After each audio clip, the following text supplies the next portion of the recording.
നമ്മളൊക്കെ ചിലപ്പോൾ നമ്മുടെ ചിന്തകളുടെ ഒരു മതിൽ കെട്ടി അതിനുള്ളിൽ ഒതുങ്ങിപ്പോവാറില്ലേ? അപ്പോൾ ആ അതിരുകളൊക്കെ ഒന്ന് മാറ്റി യഥാർത്ഥ സന്തോഷം എന്താണെന്നറിയാനുള്ള ഒരു വിശാലമായ ലോകത്തേക്ക് എങ്ങനെ കടന്നു ചെല്ലാം? വാ, നമുക്കൊരുമിച്ച് അതൊന്ന് നോക്കാം. ഒരേ ചിന്തകൾ പിന്നെയും പിന്നെയും വരുന്ന അതേ ആശങ്കകൾ. എപ്പോഴെങ്കിലും തോന്നിയിട്ടുണ്ടോ നമ്മുടെ മനസ്സ് ഒരു കൂട്ടിലകപ്പെട്ടതുപോലെ? ഇങ്ങനെ ഒരേ വൃത്തത്തിൽ കറങ്ങിക്കൊണ്ടിരിക്കുന്നൊരവസ്ഥ. മുന്നോട്ടൊരു വഴിയും കാണുന്നില്ല. സത്യം പറഞ്ഞാൽ നമ്മളെല്ലാവരും ജീവിതത്തിൽ എപ്പോഴെങ്കിലും ഒരിക്കലെങ്കിലും ഈ ഒരു അവസ്ഥയിലൂടെ കടന്നു പോയിട്ടുണ്ടാകും, അല്ലേ? അപ്പോ എന്തുകൊണ്ടായിരിക്കും നമുക്കിങ്ങനെ സംഭവിക്കുന്നത്? ആ ചോദ്യത്തിനുള്ള ഉത്തരം കണ്ടെത്താനായിട്ട് നമുക്ക് നമ്മുടെ മനസ്സിൻ്റെ ഉള്ളിലേക്ക് ഒന്ന് യാത്ര ചെയ്യാം. ഒരു തരം ഇടുങ്ങിയ ഗുഹയാണത്. അവിടെ നിന്നാണ് നമ്മുടെ ഈ യാത്ര തുടങ്ങുന്നത്. ഇത് മനസ്സിലാക്കാൻ നമുക്ക് രോഹനെ പരിചയപ്പെടാം. രോഹന്റെ ലോകമുണ്ടല്ലോ, അത് വളരെ ചെറുതാ. അവന്റെ ചോദ്യങ്ങളെല്ലാം എപ്പോഴും അവനെക്കുറിച്ച് മാത്രമാണ്. എനിക്കിതിൽ നിന്ന് എന്ത് കിട്ടും? ഞാൻ എങ്ങനെ സന്തോഷിക്കും? എങ്ങനെയാണ് ഞാൻ സുരക്ഷിതനാവുക? കണ്ടില്ലേ, ഈ ഞാൻ, എനിക്ക് എന്ന ചിന്ത അവനൊരു ഗുഹ പോലെയാണ്. അവനെ പുറം ലോകത്തുനിന്ന് മറച്ചുപിടിക്കുന്ന ഒന്ന്. പക്ഷെ പാവം, അവൻ അറിയുന്നില്ല യഥാർത്ഥ സന്തോഷം ആ ഗുഹയ്ക്ക് പുറത്താണെന്ന്. രോഹന്റെ ഈ അവസ്ഥയുടെ യഥാർത്ഥ കാരണം എന്താണെന്നോ? അതാണ് സങ്കുചിതമായ സ്വാർത്ഥത. അതായത് നമ്മൾ എനിക്ക്, എന്റേത് എന്ന് മാത്രം ചിന്തിക്കുമ്പോൾ നമ്മുടെ സന്തോഷത്തിന്റെ ലോകവും അത്രക്കണ്ണ് ചെറുതായി പോകും. ഏറ്റവും വലിയൊരു വിരോധാഭാസം എന്താണെന്ന് വെച്ചാൽ, നമ്മൾ സന്തോഷിക്കാൻ വേണ്ടിയിട്ടാണ് ഈ സ്വാർത്ഥത കാണിക്കുന്നത്. പക്ഷെ അവസാനം അതുതന്നെയാണ് നമ്മുടെ ഏറ്റവും വലിയ ദുരിതമായി മാറുന്നതും. അപ്പോ ഈ പറഞ്ഞ ഗുഹയിൽ നിന്ന് പുറത്തേക്കൊരു വഴിയുണ്ടോ? തീർച്ചയായുമുണ്ട്. അതിനുള്ള ഉത്തരം പ്രകൃതിയുടെ തന്നെ വളരെ ലളിതമായൊരു നിയമത്തിലുണ്ട്.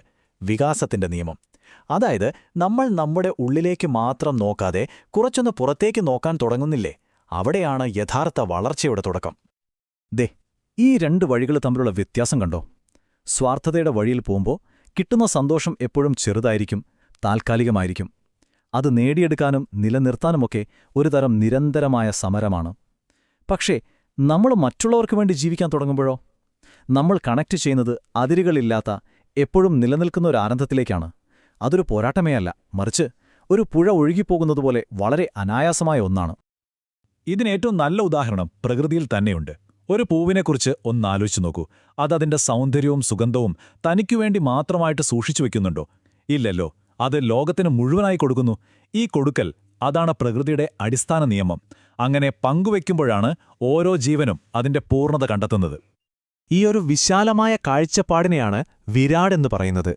ഇത് കേട്ട് പേടിക്കണ്ട, നമ്മളെ തന്നെ ഇല്ലാതാക്കുന്ന ഒരു പരിപാടിയൊന്നുമല്ല ഇത്. മറിച്ച് ഒരു ചെറിയ ബൾബ് വലിയൊരു പവർ ഗ്രിഡിലേക്ക് കണക്ട് ചെയ്യുന്നത് പോലെ ഒന്ന് ആലോചിച്ചു നോക്കിയേ. അതുപോലെയാണിതും. നമ്മുടെ ചെറിയ കഴിവിനെ പ്രപഞ്ചത്തിന്റെ ആ വലിയൊരു ഊർജ്ജവുമായി നമ്മൾ ബന്ധിപ്പിക്കുകയാണ്. നമ്മുടെ കഴിവുകൾ മറ്റുള്ളവരുടെ നന്മയ്ക്കായി ഉപയോഗിക്കാൻ തുടങ്ങുമ്പോൾ നമ്മൾ ആ പ്രപഞ്ച നിയമത്തിന്റെ ഒരു ഭാഗമായി മാറുകയാണ് ചെയ്യുന്നത്. ഇപ്പോൾ നമ്മൾ ഈ സംസാരിക്കുന്നതൊന്നും വെറും തത്വചിന്തകളല്ല കേട്ടോ. ഇതിന് വളരെ ആഴത്തിലുള്ളൊരു ഉറവിടമുണ്ട്. നമുക്ക് ആ ദിവ്യമായ ജ്ഞാനത്തിന്റെ വാക്കുകളിലേക്കൊന്ന് ശ്രദ്ധിക്കാം. നമ്മളിപ്പോൾ കേൾക്കാൻ പോകുന്നത് പതിറ്റാണ്ടുകൾക്ക് മുൻപുള്ള വാക്കുകളാണ്. പക്ഷേ ഇന്നും അതിന് അത്രയേറെ പ്രസക്തിയുണ്ട്. 1987 ഒരു വസന്തകാലത്ത് യുഗഋഷി പണ്ഡിറ്റ് ശ്രീറാം ശർമ്മ ആചാര്യ നൽകിയൊരു സന്ദേശമാണിത്. ഈ വാക്കുകൾക്ക് ഒന്ന് കാതോർക്കൂ. സങ്കുചിതമായ സ്വാർത്ഥതയ്ക്ക് മുകളിൽ ഉയർന്ന് മഹാവിശാലതയ്ക്കായി ജീവിക്കാൻ പഠിക്കുക. നമ്മുടെ കാലഘട്ടം നമ്മളോട് ആവശ്യപ്പെടുന്നത് ഇതുതന്നെയാണ്. ആ ഞാനെന്ന ചെറിയ വൃത്തം പൊട്ടിച്ച് നമ്മളെന്ന വലിയ ലോകത്തേക്ക് വളരാൻ. ഇതിലേറ്റവും അത്ഭുതകരമായ കാര്യം എന്താണെന്ന് വെച്ചാൽ, നമ്മൾ എപ്പോഴാണോ മറ്റുള്ളവർക്കായി ജീവിക്കാൻ തുടങ്ങുന്നത്, അപ്പോൾ നമ്മുടെ ഉള്ളിൽ ഉറങ്ങിക്കിടക്കുന്ന ഒരു ശക്തിയുണ്ടല്ലോ, അത് താനേ ഉണർന്നു വരും. അപ്പോ എന്താണ് ഈ സന്ദേശത്തിന്റെ കാതൽ? നമ്മുടെ ലക്ഷ്യം 3 ആരോഗ്യമുള്ളൊരു ശരീരം, ശുദ്ധമായൊരു മനസ്സ്, പിന്നെ സംസ്കാരമുള്ളൊരു സമൂഹം. നമുക്ക് ചെയ്യാൻ കഴിയുന്ന ഏറ്റവും വലിയ പുണ്യമെന്താണെന്നോ? അത് മറ്റൊരാളുടെ ഉള്ളിലെ അന്തസ്സിനെ, ആത്മാഭിമാനത്തെ ഉണർത്തുന്നതാണ്. വസന്തകാലത്ത് പൂക്കൾ ലോകത്തിനു വേണ്ടി വിരിയുന്നില്ലേ? അതുപോലെ നമ്മുടെ കഴിവുകൾ ലോകത്തിന്റെ നന്മയ്ക്കായി വിരിയിക്കാം. അതാണ് വസന്തത്തിന്റെ യഥാർത്ഥാർത്ഥം. ഈ പറയുന്ന ആശയങ്ങളൊക്കെ കേൾക്കാൻ നല്ല രസമുണ്ട്, അല്ലേ? പക്ഷേ ഇതൊക്കെ എങ്ങനെ നമ്മുടെയൊക്കെ ഈ സാധാരണ ജീവിതത്തിൽ പ്രാവർത്തികമാക്കും? ഈ മാറ്റം നമുക്ക് എങ്ങനെയാണ് അനുഭവിച്ചറിയാൻ പറ്റുക? വാ, നമുക്ക് നോക്കാം. അതിന്റെ ഫലം വളരെ ലളിതമാണ്, പക്ഷേ അത്രയേറെ ശക്തവുമാണ്. എപ്പോഴെങ്കിലും നിങ്ങളുടെ ഒരു പ്രവൃത്തി കൊണ്ട് മറ്റൊരാളുടെ മുഖത്തൊരു പുഞ്ചിരി വിടർന്നിട്ടുണ്ടോ? ആ പ്രകാശം ആദ്യം വന്നു നിറയുന്നത് നിങ്ങളുടെ സ്വന്തം ഹൃദയത്തിലായിരിക്കും. ഒന്നോർത്തു നോക്കൂ, നമ്മുടെ സന്തോഷമെന്നത് നമ്മൾ മറ്റുള്ളവർക്ക് നൽകുന്ന സന്തോഷത്തിന്റെ ഒരു പ്രതിധ്വനി മാത്രമാണ്, അല്ലേ? അപ്പോ ഈ വിശാലമായ ലോകത്തേക്കുള്ള വഴി എങ്ങനെയാണെന്നല്ലേ? ദേ, വെറും 3 സ്റ്റെപ്പുകളേ ഉള്ളൂ. ഒന്നാമത്തേത്, ആ എനിക്ക് എന്ന ചെറിയ ലോകത്തിന്റെ വാതിലൊന്ന് തുറന്ന് പുറത്തേക്ക് വരിക. രണ്ടാമത്തേത്, നിങ്ങളുടെ കഴിവും സമയവും അതെത്ര ചെറുതാണെങ്കിലും വേണ്ട, മറ്റുള്ളവർക്കായി ഒന്ന് പങ്കുവയ്ക്കുക. ഇനി മൂന്നാമത്തെ സ്റ്റെപ്പ്, ഒരു അത്ഭുതം സംഭവിക്കുന്നത് നിങ്ങൾക്ക് തന്നെ കാണാം. നിങ്ങളുടെ ഉള്ളിലെ യഥാർത്ഥ ആനന്ദം, ആ പ്രപഞ്ചപരമായ സന്തോഷം നിങ്ങൾ പതിയെ അനുഭവിച്ചറിയാൻ തുടങ്ങും.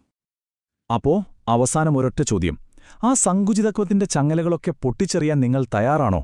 നിങ്ങളുടെ ഉള്ളിലുള്ള ആ വിശാലമായ, ആനന്ദം നിറഞ്ഞ യഥാർത്ഥ സ്വഭാവത്തിലേക്ക് വളരാൻ നിങ്ങൾ തയ്യാറാണോ? ഉത്തരം മറ്റെവിടെയുമല്ല, അത് നിങ്ങളുടെ ഉള്ളിൽ തന്നെയുണ്ട്.